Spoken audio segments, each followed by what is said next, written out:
और बड़ी खबर राजधानी पटना से, जहां डेंगू मरीजों की बढ़ती तादाद के बीच पटना के गार्डिनर हॉस्पिटल में भी काफी तादाद में मरीज जांच के लिए पहुंच रहे हैं। बताया जा रहा है कि रोजाना 50 से अधिक मरीज जांच में डेंगू पॉजिटिव पाए जा रहे हैं। हालांकि पटना में डेंगू के मरीजों को ज्यादा गंभीर लक्षण नहीं इस वक्त सामने आ रहे। वहीं डॉक्टरों ने मरीजों को मच्छरों से बचने की सलाह दी है।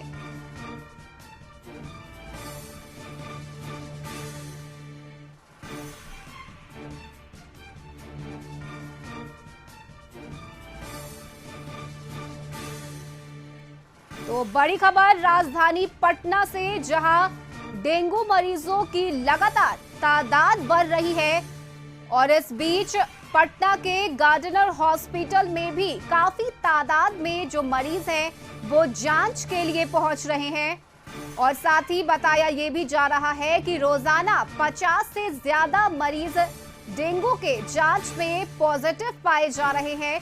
हालांकि पटना की अगर बात करें तो यहाँ डेंगू के मरीजों को ज्यादा गंभीर लक्षण इस वक्त नहीं सामने आ रही है। और वहीं डॉक्टरों ने ये सलाह दी है कि हमें मच्छरों से बचकर रहना होगा।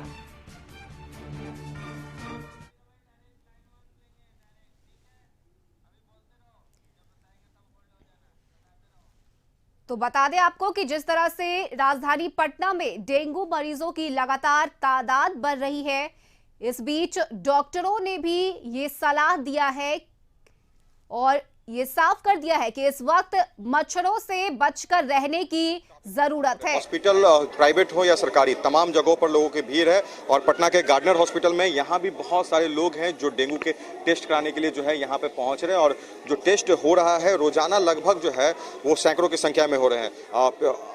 गार्डिनर हॉस्पिटल के डॉक्टर हैं, उनसे भी हम जान लेते हैं कि जो रोजाना केसेस आ रहे हैं वो कितने केसेस बढ़ रहे हैं। और क्योंकि हाल में जो मामले जिस तरह से डेंगू के बढ़े हैं, जिस तरह से डेंगू के मरीजों की संख्या लगातार बढ़ रही है, सरकार की तरफ से जो है जांच की जो फैसिलिटी है वो बढ़ा दी गई है। कई हॉस्पिटल में जो जांच नहीं होती वहाँ भी जो है जांच की सुविधा दे दी गई है। गार्डिनर हॉस्पिटल में भी ये सुविधा जो है शुरू की गई है और लोगों को जो है डेंगू से बचाव के लिए जो है ये टेस्ट कराया जा रहा है। डॉक्टर सुभाष चंद्र झा और तमाम डॉक्टर जो हैं वो लोग यहाँ पर मौजूद हैं। उनसे हम जान लेते हैं कि जो डेंगू के केसेस हैं वो अब कितने बढ़ चुके हैं और मामले कितने सामने आ रहे हैं। डेंगू बहुत बुरी तरह से पटना में फैल चुका है, क्या कुछ हॉस्पिटल? हाँ, ये महामारी का रूप लिया है। हम लोग विगत 1 महीना से देख रहे हैं कि निरंतर डेंगू के रोगियों की संख्या बढ़ते जा रहा है। विशेष रूप से गार्डिनर अस्पताल में सो हम जो पेशेंट देखते हैं उसका लगभग 50% केसेस जो है से डेंगू के आ रहे हैं। और हम लोग उसका जो क्लिनिकल जो लक्षण होता है उसके आधार पर उसको पकड़ पाने में लगभग सक्षम हो जाते हैं, लेकिन रिपोर्ट के थ्रू उसको कंफर्म करते हैं। तो हमारे पास सुविधा है, डेंगू टेस्ट की सुविधा है एलाइजा मेथड से, और सीबीसी और प्लेटलेट की सुविधा है। तो उस तरह से हम लोग कंफर्म कर देते हैं, लेकिन क्लिनिकल लक्षण के आधार पे हम लोगों का इलाज तत्काल उसको शुरू कर देते हैं। चूँकि ये वायरल बीमारी है इसीलिए हम लोग एंटीबायोटिक देने की कोशिश नहीं करते हैं।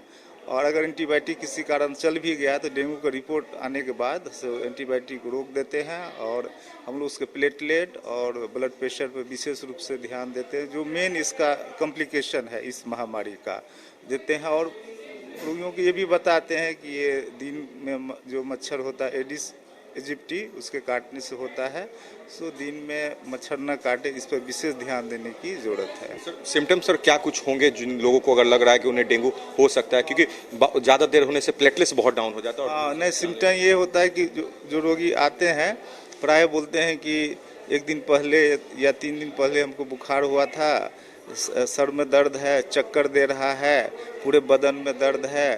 तो ये दर्द लेके ही बुखार के साथ अत्यधिक दर्द लेके, तीव्र दर्द लेके ये हम लोगों के सामने उपस्थित होते हैं।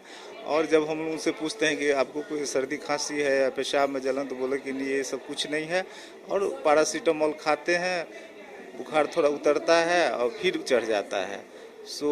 तो इस तरह से हम लोग जो सिम्टम के आधार पर उसके डायग्नोसिस के नज़दीक पहुंच जाते हैं। लेकिन हम लोग के पास चूँकि रिपोर्ट जांच की सुविधा है तो हम जांच करवा के उसको रिकन्फर्म कर लेते हैं और उस आधार पर हाँ कोई पेशेंट को उल्टी भी होती है और चक्कर भी देता है, बीपी भी फॉल कर जाता है, जैसे आपने भी बताया है, तो उसको हम लोग यहाँ एडमिट करके पानी भी चढ़ाते हैं। सर क्या सीरियस कंडीशन भी हो रहे हैं क्योंकि डेंगू से प्लेटलेट्स काफ़ी डाउन हो जाने से लोगों की मौत भी हो सकती थी, तो अभी यहाँ का डेटा है प्लेटलेट कम हो रहे हैं, किसी किसी को 15,000 20,000 भी हो रहे हैं, ये रेयर है, लेकिन प्रायः जो हो रहे हैं सो बीपी फॉल कर रहे हैं। तो बीपी जो फॉल कर रहे हैं तो उसके लिए तो हम लोग फ्लूइड चढ़ा के बीपी को मेंटेन कर पा रहे हैं। इससे हम लोगों को बहुत हायर सेंटर पर प्रायः भेजने की जरूरत नहीं पड़ती है। मान लीजिए कि 100 केस है तो 1 से 5 केस को हम लोग पीएमसीएच भेजते हैं, इसीलिए कि वहाँ ब्लड बैंक है और अगर प्लेटलेट चढ़ाने की ज़रूरत पड़े तो उसकी सुविधा वहाँ मिल पाती है। अदरवाइज जिसका प्लेटलेट 20,000 से ऊपर है इसको हम लोग ओपीडी में ही फॉलो अप करते हैं और मैनुअल प्लेटलेट करा के देख लेते हैं। और क्योंकि गाइडलाइन में भी है कि अगर 20,000 से ऊपर प्लेटलेट है, ब्लीडिंग नहीं हो रहा है तो हाइवॉक होने की ज़रूरत नहीं, आतंकित होने की ज़रूरत नहीं है, केवल आप जांच कराते रहिए।